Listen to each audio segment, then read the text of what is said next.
So, thank you all hugely for coming. I wish I didn't have notes, but I want to be able to say a few things and not forget them, and to recognize a few people. But the first thing I want to say is, this is a fabulous group of people. A bunch of people are from Burness Communications. The rest of you who are not with Burness Communications, you might be someday. But at least I want to say that you're all friends of the company, and that means a lot to us. And specifically, in a once-in-a-lifetime performance, through bait of food and who knows what else, I was able to recruit my family. So Hope and Alex and Molly and nephew Sam are there. If you want to see them later, they can cheer for it. This is the first public event that Burness Communications has ever done. We figured after 25 years it was about time. And we have made an arrangement with Busboys and Poets to do this every 25 years into the next century, and just let us know how you feel about the food. But we thought that this topic, and I'm going to get to this in a minute, the topic was worthy of doing, and I want to talk about that, and I will, and more Nicco and Alex will. But as I usually am, I'm inspired by the thing that happened most recently. And last night, Alex, Hope, and I went to hear James Taylor and Carole King. Did any of you go to that? Right. So, even for people under 70, it was fantastic. It was absolutely fantastic. And I could say, and I wrote this down like a really bad joke, I can feel the earth move under my feet, and will you love me tomorrow, and whatever. But I figured a very important thing to do is to acknowledge the people who have made this happen. So if you're having a good time, or you're going to have a good time, let's do what James Taylor and Carole King did, which is they went and recognized everybody by name. And so for a moment, I want to feel like a rock star, and I want to point out over here the person who made all arrangements, the fact that you're even here, who spent a month working on this, a lot, did a terrific job, is Giovanna Frank Vitelli.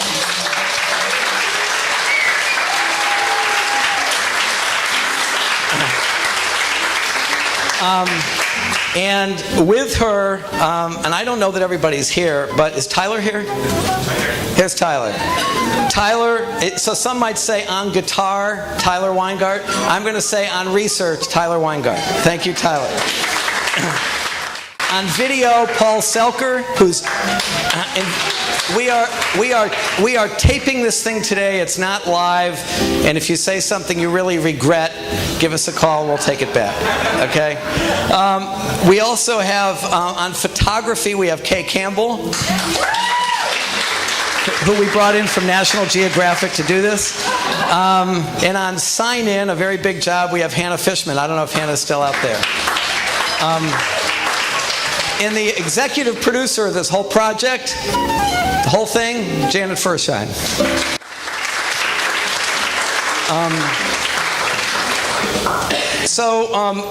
I want to briefly talk about why this particular forum. We haven't done this in 25 years, and I promise to do it before 25 years are out. And I would say this. One is, and you're here for this reason, this topic could not be more timely. It isn't like we couldn't have done this a year ago or we couldn't do it a year from now.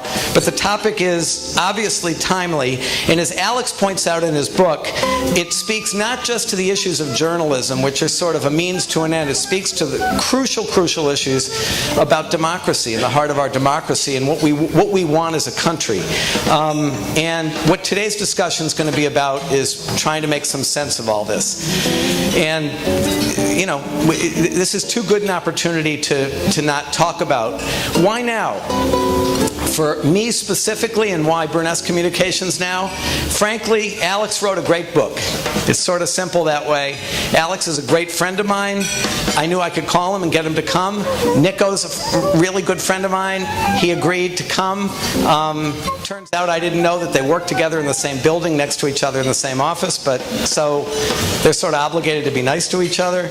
And with respect to the book, if you don't believe my take on it and my compliments on it, you have cards there, both describing their own backgrounds, but also reviews of the book. And it's a landmark book in the field. And the second reason is Burness Communications is, as we all do in our work, sort of reinventing ourselves as we go. And we will in September. We're going to be launching a new part of the company called Burness Digital. And for us, it's a conscious acknowledgement that the groups we work with want and need to be more and more in the 21st century versus the 20th or even the 19th. And we need to be responsive to that and try to be ahead of the curve, or at least with the curve. And we're going to be doing that. You'll be getting some announcement about that. And presumably we'll be working with some of you on our digital work. I have a few more things to say, but I feel like, and I'll say one more, and then I'm going to bring these guys up. I want to dispel two myths about this debate before we start. One is it won't be a debate. There was a little bit of PR marketing in trying to get you in this room. It won't be a debate. You're going to see that Nicco and Alex have plenty to agree on, and there's going to be honestly, I hope, a fantastic conversation. But what you're going to hear about is two really, really, really exceptional, intelligent thinkers about the state of the media today sort of challenge each other and challenge all of you and get challenged by you. And it's going to be much more of that than a point-counterpoint, which gets to the other point, which is I'm the moderator, but sort of. I'm going to moderate it, but this is your forum, not mine, and I'm assuming you came because you've got thoughts and questions and ideas, and most of the time is going to be spent hearing from you and hearing responses from Alex and Nicco. So with that, let's bring Alex and Nicco up here.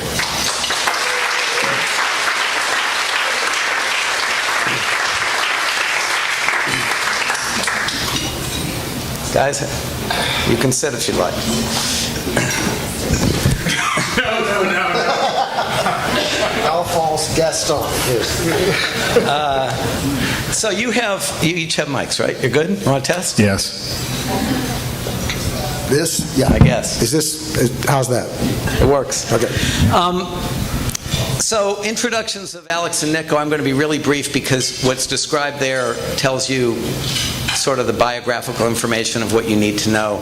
I guess I'm just going to say for both of them, as you're going to see, they both come from places of enormous expertise and experience and different types of experience, but they're both putting a lot of pressure on you guys. Really funny, really warm people, and my friends, for which I'm hugely grateful. Alex, you know, if you look at the card, it's a Shorenstein Senator at the Kennedy School at Harvard. Has written, in addition to this book, he's written two books about newspaper dynasties of the New York Times called the Patriarch, and he and with his wife Susan Tift, who wrote both books, wrote The Trust about the Binghams of Louisville, and is a Pulitzer Prize winning journalist, former critic of a media critic of the New York Times. And to my left is Nicco. It's hard to have a claim to fame that dates you back when you were 20 or 16 or whatever you were, but was sort of the brains behind Howard Dean's foray into the internet world, which has led to a forever changed political landscape in this country. Has gone on from there to found a company that is a powerhouse in the digital world called Echo Ditto. And just one thing I want to say is